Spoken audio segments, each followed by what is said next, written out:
بسم الله الرحمن الرحيم. سبحان الله وبحمده، سبحان الله العظيم. النهارده باذن الله هقول لكم على فكره صغيره كده وبسيطه، ممكن يكون في ناس عارفاها وممكن يكون في ناس مش عارفاها.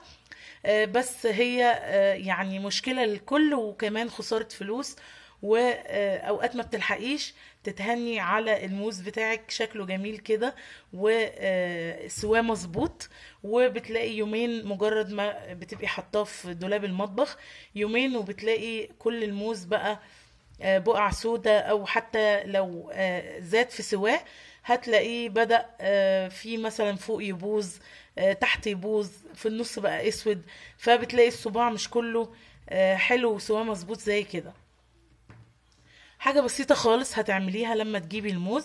لو انت مثلا يعني عايزة عندك قطعة من الموز وعايزة تشيليها تاكليها كده، دي عادي ممكن هتسيبيها بالشكل ده زي ما هي، لان عدد صوابع بسيط ومش مش هتفرق، يعني هتلحق تتاكل.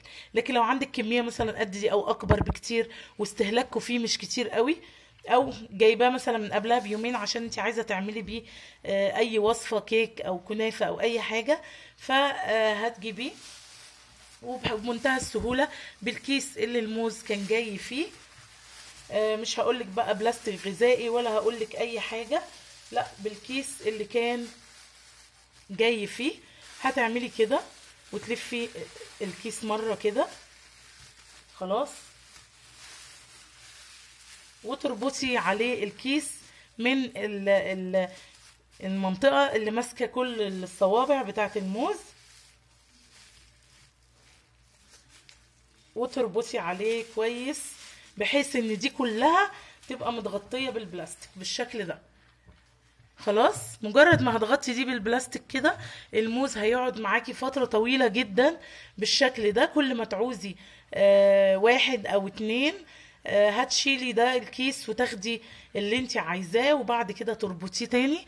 ان شاء الله باذن الله هتلاقي الموز عندك فضل بلونه الحلو دوت، وشكله جميل جدا، وتقدميه لاي حد في اي وقت عادي خالص، من غير بقى ما تبقي مكسوفة ان في حتت طرية او بايظة.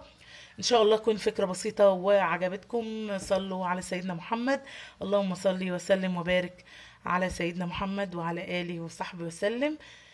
لو عجبتك الفكرة او ما كنتيش تعرفيها دوسي لايك، ومع الف سلامة.